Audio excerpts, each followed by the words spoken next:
All right, guys, I hope you enjoyed your day off from social studies yesterday. We are going to wrap up week 21 about World War II with day 3 today. All right, USS Alabama. A new battleship, the USS Alabama, was launched on February 16th, 1942. So the anniversary of that is coming up next week. It was almost 700 feet long and could hold more than 2,200 soldiers. It's a lot of soldiers. With 4 engine rooms and 4 massive propellers, it took part in many battles in the Pacific Ocean. The Alabama won 9 battle stars and the honor of leading the U.S. fleet into Tokyo Bay after the Japanese surrendered.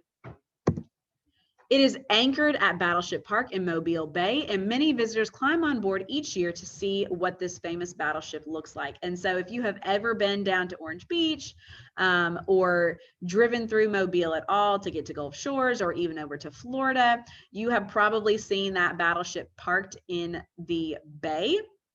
That is the USS Alabama, the real one, that was involved in World War II. So that's pretty neat.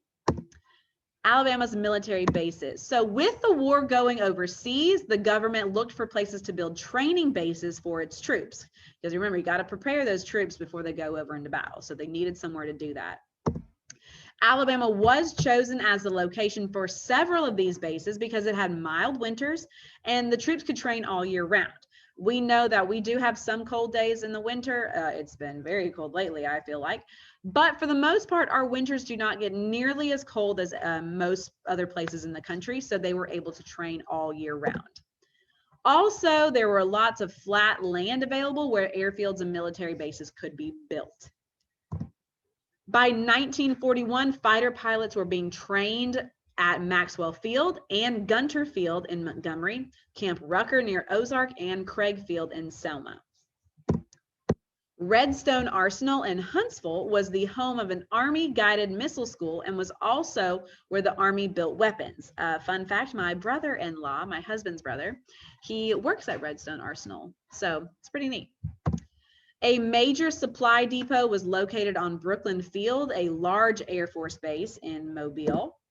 Fort McClellan's in Anniston was the first permanent home of the Women's Army Corps of World War II.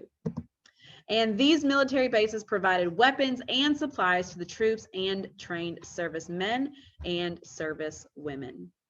All right, guys, that is it for this week. Make sure you are always checking folders for assignments. You do have your week 21 quiz tomorrow, so please do not forget that.